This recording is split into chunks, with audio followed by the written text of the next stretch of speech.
Hello, magandang araw mga boss. This is BossTL again. And today may pag-uusapan tayo something that is in my mind for quite a couple of weeks already. Something na kailangan pagplanuhan kasi medyo magastos. So for those of you who know me, sa ngayon alam niyo naman na tipo meron tayong dalawang motor. Isa na doon itong NMAX na gamit-gamit natin ngayon.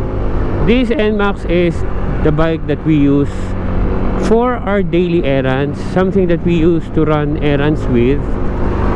In most cases, we do use this motorcycle, this scooter, to go to the marketplace kasi mas convenient magdala ng motor, as you know, as compared to bringing your car na pahirapan pa mag-park, lalo na sa palengke. So we bring this scooter, and I also use this scooter, you know, just to go around the community, just to go around the place. It would be easier to explore nearby places using the scooter. Also, this scooter serves as my fun bike as well. We use this bike to join endurance challenges. That is the primary reason kung bakit tayo nag-upgrade ng ating makina and also tuned our suspension. As you know, this NMAX has a modified engine. We already done a bore up for the engine. It's now 180cc, and also upgraded na yung ating CVT to match the engine upgrade. And you know, to maximize the performance of the bike, in-upgrade na rin natin ang suspension. So we had our front and rear tuned by AV Moto. We also bought, you know, upgraded rear shocks. So basically, this bike is prepped to join endurance challenges, but in a way that it can be still used as a daily rider. So ika nga, tamang upgrade lang to make this bike a fun bike, while at the same still retaining the reliability for daily use. So ito yung NMAX natin. And aside from the NMAX, we do have our big bike, ika nga, our 392, which we use when we want to go to farther places that would require us to use the expressways. Basically, yun yung use ng ating big bike. And also, you know, sometimes kasi as an enthusiast, you would always want to have a bike on the side that you could use on special occasions. So yun yung dahilan kung bakit we keep a big bike dun sa garahe natin. So masasabi natin, for most activities that I do enjoy and I was planning to join in, actually yung dalawang bikes natin, masasabi natin the bikes that we have serve their purposes well. Nagagamit natin sila for their specific purposes. But then again, there are activities and endeavors that we want to join in or participate in na hindi natin magawa with the bikes that we have. Like for example, only lately, siguro sometime 2017 or 2018, doon lang ako nagsimulang maging aware sa mga activities na pwedeng gawin with motorcycles. Isa na dun sa mga nakita natin at naging interested tayo so much ay yung Distinguished Gentleman's Ride, as well as yung Dirty Business. Something that I cannot really join during that time because I don't have the motorcycles needed to be able to participate.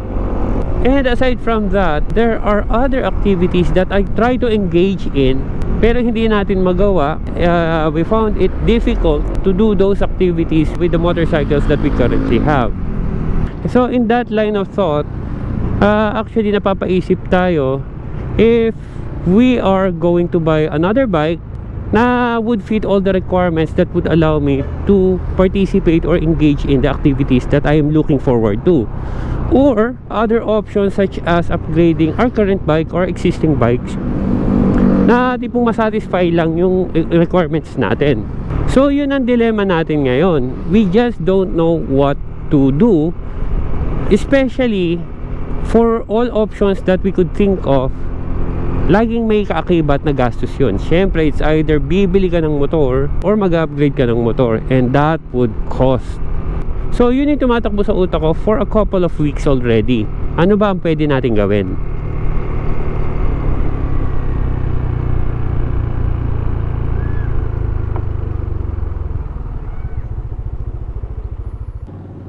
So what I am saying right now is I'm really thinking of buying another motorcycle.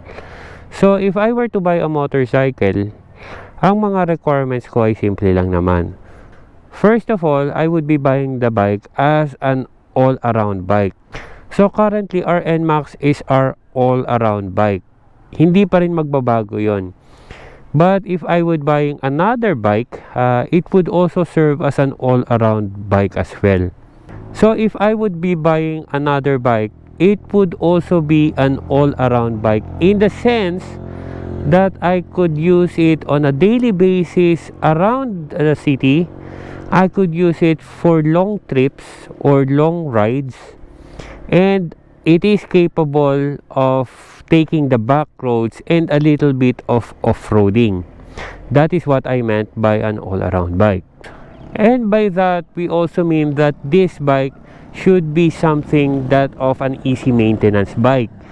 It should be frugal in fuel consumption as well as very cheap to maintain. And of course, my primary reason for buying a bike is for the bike to allow me to join in activities such as the DGR, which involves classic and retro classic bike. It needs to be retro looking. Ika nga, makaluma yung design.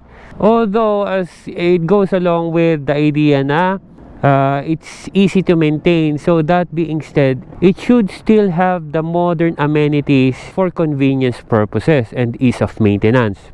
While the bike should look the part, meaning it should be retro looking, at the same time, it should be able to tackle off-roads and back roads. So meaning pwede siyang pangharabas. And to top it all off, since wala naman talaga tayong budget for another bike, we have to limit the cost of the bike to a minimum, meaning out of the question na yung big bikes. Realistically, we are looking at a 150cc bike. Now, that being said, some of you have already suggested in my Facebook page, suggesting so many options, one of which is getting an ADV or getting a big bike, a retro classic big bike, etc., etc. Well, for many cases, many of those bikes would tick many of my requirements, but it is actually missing one or two crucial requirements that I have. For an example, others would suggest replacing the NMAX with an ADV. Yes, definitely it would fit most of the requirements, especially the off-roading part, and for me to join the dirty business, but it doesn't have the looks for me to join DGR. ADV is not retro looking. It is actually, you know, futuristic in a way. And aside from that, one of the reasons why I have my NMAX here, I use my NMAX to join endurance challenges. And that is the reason why I had the engine of this bike upgraded. We have been hearing feedback. ADV is very superb off-roading bike. But then again, it cannot even match the performance of a stock NMAX. And that is something that we don't really like. So definitely, if I would be replacing this with an ADV, then we would be giving up something that we are enjoying now. Others are actually suggesting we give up the 390 Duke and replace it with a Swak Pilen, for example, or Swak Pilen 401. I would probably say this one good option. The money that I would be saving to buy another bike, I sell the bike right now, the 390 Duke, and add the cash that I have in purchasing the Swak Pilen. I like that option, but thinking it through, if I would be planning to bring a big bike off-road, well, medyo I will be having second thoughts. The Swak Pilen 401 is still considered a big bike and premium at that. So, ibig sabihin, mahal ang pyesa nun. So, it is something that I would basically have second thoughts bringing into off-road activities. Kasi, definitely, pag natumba yun, it would cost so much. Doon, bagsak siya doon sa aking idea na tipong, I want something that has very little maintenance cost. So, ayun. Well, to be honest, I'm actually eyeing two bikes. Both bikes are very good. They are modern bikes with a retro-looking facade. Both have their good and bad points. It all boils down to maintenance cost probably. I'm looking at the XSR 155. The other option is the Swak Pilen 200. The problem with the Swak Pilen, the parts are expensive. Definitely. The friend that I have who has the Sport 200 accidentally dropped his Sport Pilen 200 and has broken the brake lever. Aside from the part being expensive, it has to be ordered abroad. That being said, you know, the parts are not really that available. He has to wait for several months for the parts to be replaced. Just imagine not being able to use the bikes for several months because of the parts availability. Yun yung downside nun. Now, I am looking at another option, the XSR 155. The bike is really good. The problem with this bike is I just don't like the tail section. Parang pan-tricycle lang datingan sa akin with the bike. So, definitely, if I would be buying the XSR 155, I will have the tail section modded to look similar to an XSR 900. And I have that in this picture. So if I would be buying this bike, I have to allot extra budget for the modifications that I want for the bike to have the look that I really wanted for that particular bike. So ngayon, I'm really torn as to what bike I would probably be buying for my other bike. But sa ngayon kasi wala pa naman tayong budget, so I'm still thinking it through and allocate enough budget for that one. I guess yun lang muna. I'm just sharing my thoughts right now. So sa ngayon, yun lang yung options na naiisip ko. But if you have other recommendations and suggestions, please put that in the comment box below and let me know your thoughts. Okay? So yun lang muna for now. It would just be a short vlog. Hope to hear suggestions from you guys. Okay? So yun lang muna. Bye for now.